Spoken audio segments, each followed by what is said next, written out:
That particular day, fatigue seemed to have taken a heavy toll on me.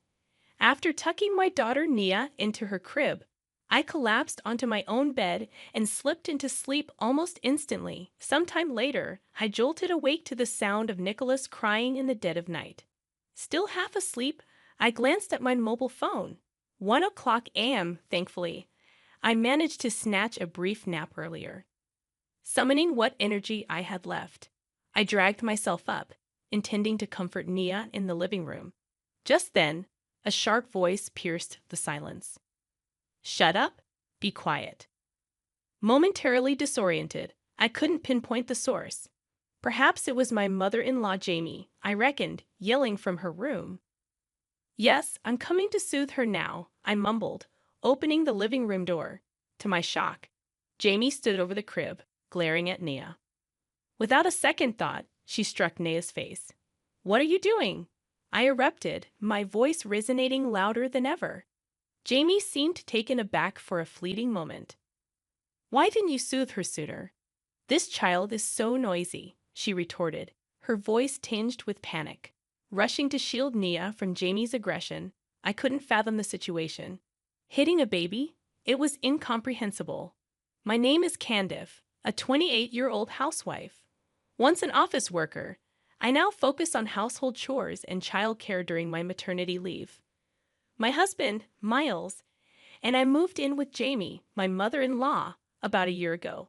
With Miles frequently away due to his demanding job and his concern for leaving me alone during pregnancy, coupled with Jamie's solitude following my father-in-law's passing, we decided to live together. Initially, things went smoothly, but gradually, Jamie's true colors surfaced, and truth be told, I struggled. Candy, you're awfully slow at housework, aren't you? Can't you prepare better meals? Her criticisms echoed incessantly. I apologize for the confusion, but it seems like there are some repeated sentences and inconsistencies in the provided text. However, based on the available information, here's a revised version. I regret to say that Jamie consistently harassed me whenever an opportunity arose. While Willis, her husband, was still alive, I had no issues during visits to my in-laws' house, and I didn't particularly dislike Jamie at that time. However, after Willis passed away and we started living together, Jamie transformed into an unbearably selfish and rude presence in my life. Hurry up with the housework. You're really useless, you know. She would insult me with remarks that went beyond the realm of household chores. As I was pregnant, it was only natural for me to be slower with tasks, but Jamie seemed indifferent to that reality.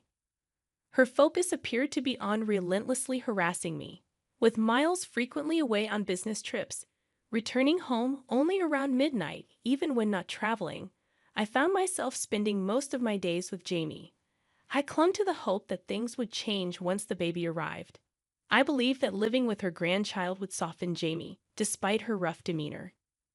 Desperately holding onto that hope, I consulted Miles about it on WhatsApp, ensuring not to disrupt his work. He expressed genuine regret, wishing he could be there for me during tough times. He also took care to admonish Jamie when they met, providing me with a slight sense of relief. Having Miles on my side made it somewhat more bearable when Jamie scolded me for not handling housework well enough during pregnancy. Eventually, I safely gave birth to a healthy baby girl. Blessedly, Miles managed to obtain permission from his company, citing the birth of our child. He left work early and rushed to the hospital just before I gave birth. When he held our newborn daughter, he marveled at her angelic cuteness, expressing genuine happiness. I, too, felt joy in bringing into the world the child of the man I love. I informed Jamie about the birth of our healthy baby girl through WhatsApp, assuming she might visit the hospital since we shared a living space. To my surprise, Jamie didn't show up, and she didn't respond on WhatsApp. The concern arose. Could she be uninterested in her granddaughter? Anxiety crept in as I pondered whether the harassment would persist even in this new chapter. As I grappled with these thoughts, the hospital room door swung open. Candice, how are you feeling? Wow, what a cute baby. It's a girl, right? She's going to be beautiful. It was my sister-in-law, La, who came to visit.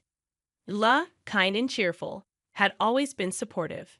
Married with children herself, I had decided to turn to her for parenting advice. "What's her name?"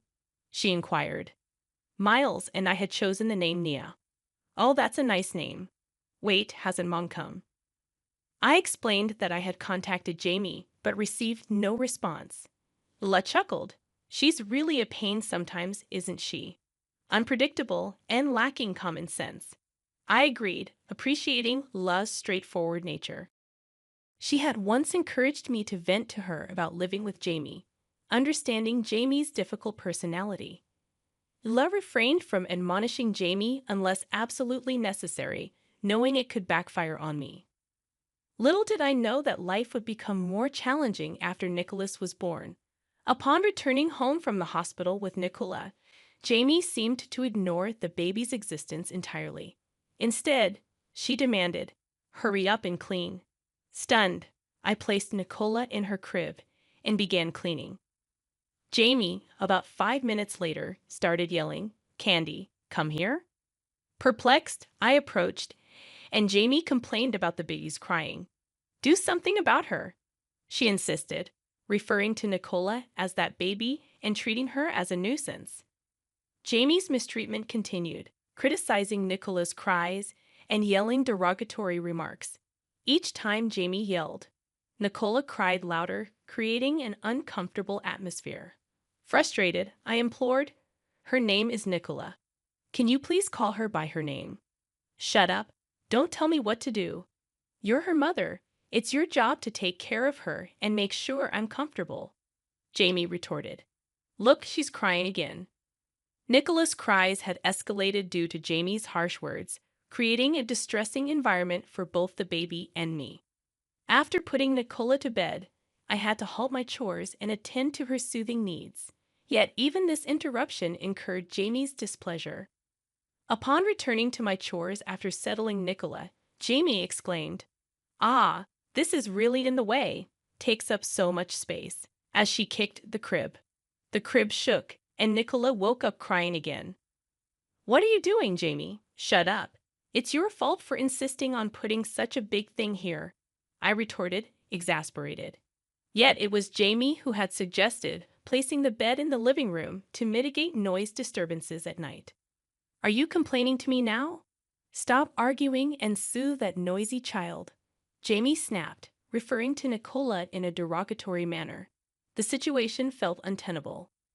Balancing household chores and childcare without incurring Jamie's wrath was proving increasingly challenging, and my exhaustion mounted. The constant criticism added to the strain. If I focused too much on childcare, I'd be scolded for being slow at housework, I lamented internally. And if I focus on chores, I'd be berated for my parenting, I added, feeling the weight of the conflicting expectations. With Miles away on a business trip for about 2 months, I felt the burden keenly. Attempts to seek solace and guidance from him over WhatsApp and phone calls were met with apologies and brief conversations. His apologies only added to my guilt, knowing he was working tirelessly for our family. Then, fatigue and stress reached a breaking point one night. Exhausted, I fell asleep soon after putting Nicola in her crib. In the wee hours, Nicola's cries roused me from slumber. Groggy, I checked my phone. 1 a.m., thankfully. I had managed a brief nap earlier. Summoning what little energy remained, I prepared to soothe Nicola in the living room. However, my efforts were interrupted by a commanding voice shouting, "Shut up, be quiet." Confused, I initially thought Jamie was berating me from her room. Resignedly, I responded, "Yes, I'm coming to soothe her now," and opened the living room door. To my shock, Jamie stood over the crib, glaring at Nicola. Without warning, she struck Nicola's face, prompting me to erupt in protest louder than ever before. Jamie seemed momentarily surprised by my outburst, caught off guard by the force of my reaction. "Why didn't you soothe her sooner? She's so noisy, this child." Jamie yelled back in a panic. Reacting swiftly, I rushed to the crib, lifting Nicola to shield her from Jamie's unwarranted aggression. The disbelief struck me hard. hitting a 3-month-old baby. Could this person really be human? Nicola's cries escalated to a pitch I had never heard before, and her tiny face had turned a shade of red that sent shivers down my spine. In immediate distress, I dialed an ambulance. At the hospital, the doctor examined Nicola and assured me that, while her face was red, there was no concern about bruises or injuries. A wave of relief washed over me, but I felt on the verge of collapsing. The doctor inquired, "What happened? Did you drop her on the floor or something?" I explained the situation to the doctor when La, my sister-in-law, entered the room. In my panic, I had called Illa while in the ambulance. Miles was on a business trip and couldn't come immediately, so I reached out to Illa despite the late hour. Illa described Jamie hitting Nicola to the doctor, leaving him speechless, and she herself shook with anger. The next day, I returned home with Illa, bracing myself for the confrontation. I entered the house alone, and Jamie, acting as if nothing happened, continued harassing me as usual. "You're late. Hurry up and make breakfast. You missed taking out the trash because you came home in the morning. You really can't do housework," she berated. Exasperated, I interjected, "Enough. Did you forget what happened yesterday? You hit a 3-month-old baby, remember? How can you act so normally? First, apologize for yesterday." Jamie's face reddened with anger. "What? Why should I apologize? That child was the noisy one. I just slapped her because she wouldn't listen. It's a part of discipline. I thought she wouldn't be quiet otherwise." "That's not discipline. It's violence." "Enough with the noise. Just do your chores already," I asserted, my voice firm. "You don't regret it at all. Don't even think you did anything wrong." I called for Lila to enter the living room. "Lila, please come in." Jamie was taken aback. "Mom, what are you doing? I can't believe you did such a thing." "No, Jamie stammered, flustered by Layla's sudden arrival. "Mom, you do realize that what you did is legally punishable, right?" Layla pointed out, her tone stern. Jamie's face turned pale. "Lila, you're not going to sue your own mother, are you?"